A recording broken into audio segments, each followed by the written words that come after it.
Hi guys, good evening everyone. I hope I'm audible and visible. So in today's topic we are going to discuss कि अपना score कैसे बढ़ा जाए because now you have roughly 40 odd days right for your MHCET examination.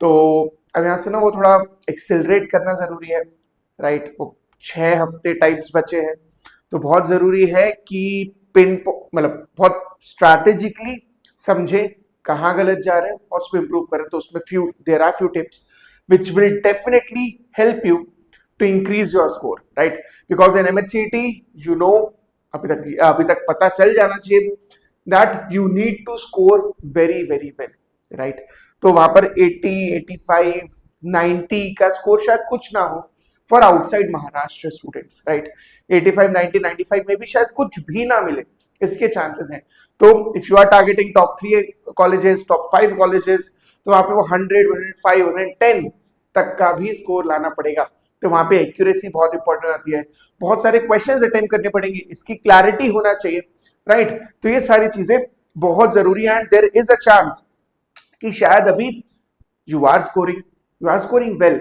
But अभी वो mindset नहीं है that I have to get 105, 110 marks right वो माइंडसेट होना जरूरी है अदरवाइज होगा क्या you will fall close right ऐसा नहीं होगा कि हम बहुत दूर रह जाएंगे हमारे 60-70 मार्क्स आएंगे बट 106, 107 चाहिए थे 103, 104 आ गया विद अ माइंडसेट कि हम पहले से ही सोच रहे थे कि इतना ही नंबर लाना है वो शायद थोड़ा गलत होगा तो माइंडसेट क्लियर होना जरूरी है राइट एंड उसी में the first thing is you have to do the smart section prioritisation इसका मतलब क्या है बहुत आसान भाषा में number 1 you have to ensure कि भाई अपन बहुत सारे क्वेश्चंस अटेम्प्ट कर रहे हैं मेरा माइंडसेट ही होना चाहिए that you have to attempt a lot of questions right I can not go for that I just have to attempt 95, 100, 105 questions and बढ़िया है इससे सारा अटेम्प्ट नहीं करना if need be if I am able to attempt I might even attempt 120 questions कोई problem नहीं उसमें right and because negative marking नहीं तो एक एडेड एडवांटेज है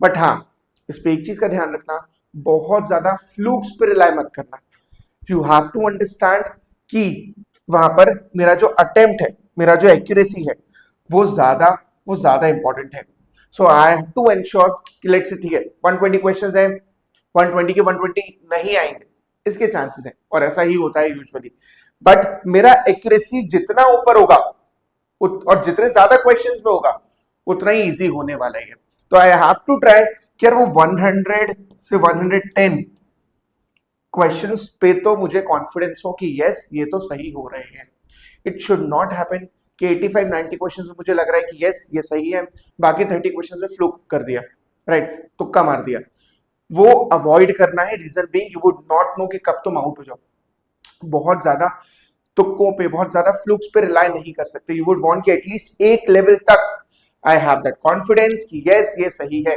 हाँ ठीक है आखिरी के 10-12 क्वेश्चंस में थोड़े फ्लूक्स मारने पड़े इट इज फाइन 12-15 क्वेश्चंस में किस्मत सही रही तो 5-6-7 क्वेश्चन सही हो जाएंगे you will land up with 110 plus which will be a good score right अभी अपन को डिफिकल्टी लेवल नहीं पता है but going on with the past few year के पेपर्स यू विल अंडरस्टैंड कि बहुत डिफिकल्ट नहीं आया हाँ स्लॉट 1 स्लॉट 2 में थोड़ा 19-20 का डिफरेंस हो सकता है बट दैट्स इट बहुत डिफिकल्ट आया हो ऐसा पिछले कई सालों में नहीं हुआ राइट इवन जब से स्टार्ट हुआ तब से बहुत डिफिकल्ट पेपर नहीं आया कभी राइट वो यूजुअली इजी से हल्का मॉडरेट दैट्स इट राइट तो अपन का माइंडसेट भी वैसे होना चाहिए कि ज्यादा से ज्यादा मार्क्स यहाँ पर लाना है एक चीज और जब हम बोलते हैं स्मार्ट सेक्शन उसका मतलब ये you have to understand you will start with your strongest section तो मेरा सबसे अच्छा सेक्शन है जिसमें मुझे कॉन्फिडेंस आता है वहीं से स्टार्ट करना है अदरवाइज होगा क्या मैंने कोई ऐसा सेक्शन उठाया जिसमें बहुत ज्यादा खुद से ही कॉन्फिडेंस नहीं आता है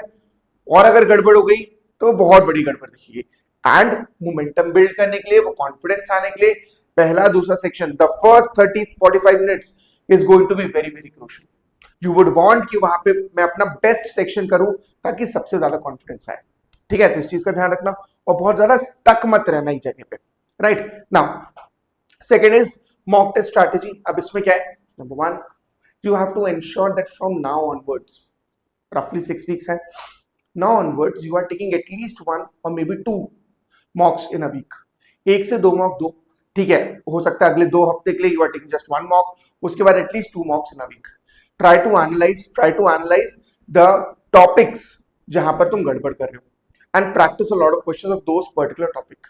ठीक है, तो मॉक्स देना है, रेगुलरली देना है, बहुत सारे मॉक्स देने हैं। तो in the next 6 weeks you have to try at least 10 से 12 मॉक्स मैं डेफिनेटली दूं, राइट। इसी में तुम थोड़ा सा पी बाई पी मिलेंगी नहीं, बट उसके लिए जो एनालिसिस रहे वो एक बार सुन लो, वो एक बार देख लो, उससे थोड़ी क्लैरिटी आएगी किस टाइप के क्वेश्चंस पूछे गए हैं, अगर अभी तक नहीं देखा है तो।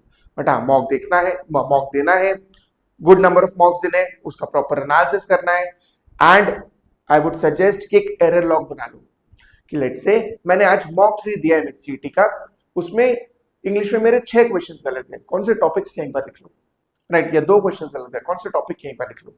तुम आइडेंटिफाई कर पाओगे एक पैटर्न कि हो सकता है ग्रामर में मेरे क्वेश्चंस हर बार ही 2-3 गलत जा रहे हैं, राइट। तो अब मुझे पता है कि इस वीक मुझे ग्रामर पे ना बहुत सारा फोकस देना है, बहुत सारा प्रैक्टिस करना है, डाउट्स पूछना है, समझना है, इफ रिक्वायर्ड बेसिक्स से जाना है, राइट। तो क्लैरिटी आएगी अगर पैटर्न आइडेंटिफाई कर पाओगे और वो एनालिसिस के बेसिस पे होगा। तो मेक श्योर कि एक एरर लॉगबुक चाहो तो वो भी बना के रखो, एंड आई वुड सजेस्ट करना चाहिए। Third is GK and current affairs. Again GK and current affairs and maths, these are going to be the decider. तुम कितना अच्छा कितना बुरा करते हो उनमें is going to decide whether you land up in the top tier, शुरू के 2-3 कॉलेजेस में या उसके बाद वाले कॉलेजेस में, राइट। अब इसमें करना क्या है, you have to make sure one कि मेरा एक रिवीजन टाइम हो ऑन अ डेली बेसिस। जितना भी अभी तक पढ़ लिया, आई एम होपिंग बहुत सारा पढ़ लिया होगा। जो नया वाला है वो स्टैटिक जीके खत्म भी कर दिया होगा बाय नाउ, राइट। हमने जनवरी में बात की थी कि हमें धीरे धीरे पढ़ना चालू कर देना है, राइट। तो आई एम होपिंग कि अभी तक स्टैटिक जीके हो गया होगा।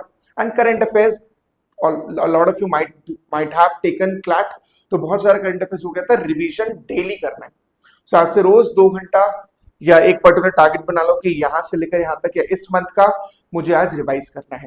ठीक है, revision time daily needs to be given.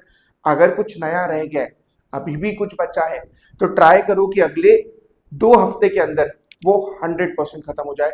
कुछ भी नया नहीं होना चाहिए। वुड वांट कि आखिरी के 3-4 weeks you are just revising, क्योंकि रिवाइज भी ऐसा नहीं कि सिर्फ एक बार करना है। यू वुड वांट अगेन कि एटलीस्ट 2 बार रिवाइज हो जाए, वो कॉन्फिडेंस आ जाए। अदरवाइज ये तो रहेगा कि पढ़ा है, कहाँ पढ़ा है, क्या आंसर है। अगर ऑप्शन डिफिकल्ट आ गया या थोड़ा क्लोज आ गया तो देयर इज अ चांस कि शायद हम गलत वाला चूज करते। तो मेक श्योर कि इस पे आप थोड़ा सा ध्यान दो। Next is time management when it comes to your prep, ठीक है, as well as in your mock test as well, right. तो जब मॉक टेस्ट दो, मेक श्योर कि अगर कहीं पर भी स्टक हो, कहीं वो एआर का क्वेश्चन है वहां पे स्टक हो गए, leave that question for now, आगे बढ़ जाओ। ठीक है, अपनी जो पढ़ाई करो बहुत जरूरी है वहां पर कि एक प्रॉपर मेरा टास्क बना हुआ है, टास्क लिस्ट है आज का, उसको मैं कंप्लीट कर रहा हूं, राइट। तो कोई सेक्शन कोई क्वेश्चन में फंस गए, वहां दिख रहा है 2 मिनट हो गया अभी तक पल्ले ही नहीं पड़ रहा है किस टाइप का, कैसे सॉल्व करना है, leave that question for now. हो सकता है अभी नहीं हो रहा हूं, बाद में जब टाइम बचेगा, and trust me if you have been preparing well, if you are taking test, time बचेगा एंड में, डोंट वरी, वहां पर टाइमिंग का पंगा नहीं होगा। इट्स जस्ट दैट अगर मैं उस टाइम पे स्टक रह गया और मैंने वो क्वेश्चन को 10-12 मिनट दे दिया तो पैनिक चालू हो जाएगा, फिर वहां से प्रॉब्लम स्टार्ट होगी। तो अगर 2 मिनट दे दिया, नहीं बन रहा है, leave that question for now, बाद में टाइम बचेगा वहां पे आके कर लेना। मॉक टेस्ट में भी यही प्रैक्टिस करो, राइट। 2 मिनट हो गया, नहीं बना, छोड़ो, आखिर में जब 5-10 मिनट बचेगा, जितने क्वेश्चन रहेंगे उनको कर लो।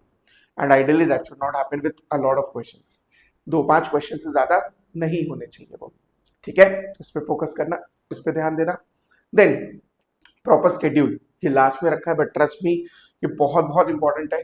6 हफ्ते बचे हैं, प्रॉपर टास्क बनाकर ही काम करो, राइट। बहुत रैंडम पढ़ाई मत करना अगर अभी तक कर रहे हो तो मुझे पता होना चाहिए कि लेट से पूरे वीक का चाहो तो स्केड्यूल बना लो कि कुछ डेज पे मैं ये करने वाला हूँ on the basis of analysis. तो ऐसा नहीं कि रैंडम कुछ भी करने लगे। मॉक दिया है, मॉक का एनालिसिस किया, वो एरर लॉग बुक देखा, पैटर्न समझ में आया। अब ये 3 चीजें हैं जिसपे मैंने ज्यादा फोकस करना है इस वीक, राइट। तो क्लियर स्ट्रैटेजी है कि अपने वीक एरियाज, वीक टॉपिक्स हैं, उस पर ज्यादा फोकस करना है।